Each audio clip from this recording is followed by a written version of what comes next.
Existe coisa melhor do que uma noite bem dormida? No outro dia você acorda mais disposto e até o seu humor fica melhor. Isso é uma realidade. A qualidade do sono interfere diretamente na rotina da pessoa. Só que muitos não conseguem ter essa noite tão tranquila, mas existe tratamento para isso. Eu conversei com um médico especialista em medicina do sono. Confira a entrevista.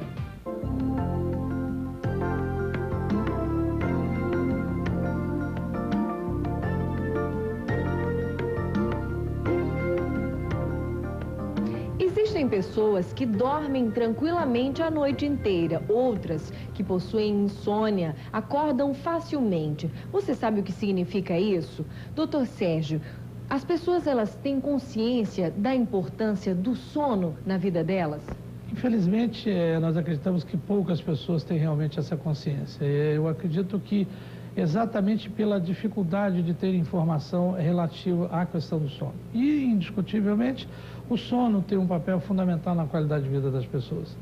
Tão importante quanto comer e quanto respirar. E a insônia, o que ela significa? Quais são os principais motivos, as causas da insônia? Por exemplo, as pessoas que vão dormir e demoram a dormir. Isso é um tipo de insônia. As pessoas que vão dormir, começam a dormir e acordam no meio da noite e não conseguem voltar a dormir. E as pessoas que começam a dormir e chegam no final da noite, às 4 horas da manhã, acordam e não conseguem mais dormir. São 3 tipos de insônia. E hoje nós temos um novo conceito de insônia, que é o sono não reparador.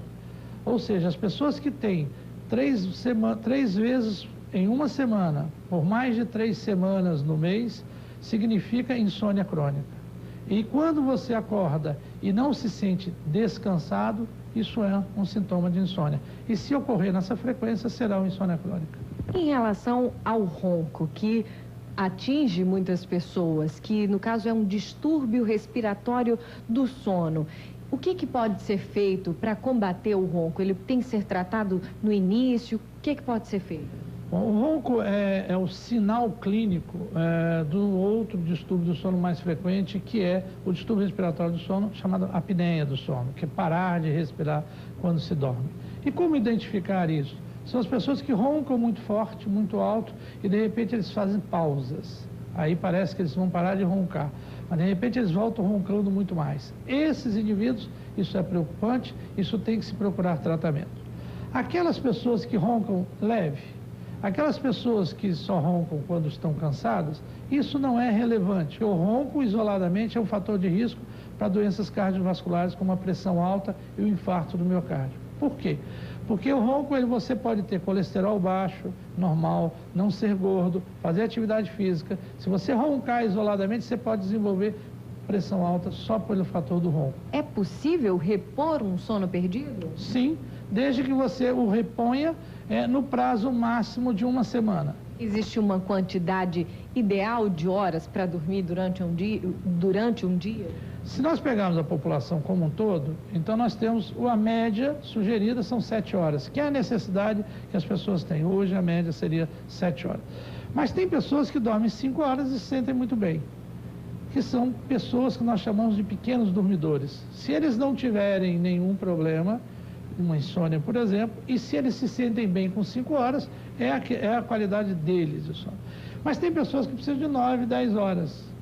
Então essas pessoas têm que investigar por que elas dormem muito. Não significa que todo mundo que dorme muito tem um distúrbio de sono, mas a grande maioria tem. E quais são os tratamentos mais indicados para as pessoas que têm insônia, para as pessoas que não dormem bem? Elas devem ficar atentas a isso, elas devem procurar um médico? Sem dúvida nenhuma. A insônia, nós temos uma grande dificuldade de tratar as pessoas com insônia, porque geralmente as pessoas não sabem que tem insônia. Quando sabem que tem insônia, elas evitam falar ao médico que tem insônia, porque elas têm medo de que o médico passe um remédio para ela dormir e ela ficar dependente desse remédio. O grande desafio é você identificar a causa da insônia. E a partir daí você então estabelecer um tratamento. E eu vou ficando por aqui. Espero que vocês tenham gostado do programa de hoje. E não esqueça, se quiser entrar em contato conosco, é só mandar um e-mail para vivendoeaprendendo@redevitoria.tv.br. Eu sou Luísa Ribeiro e esse foi o programa Vivendo e Aprendendo. Na semana que vem nos encontramos no mesmo horário.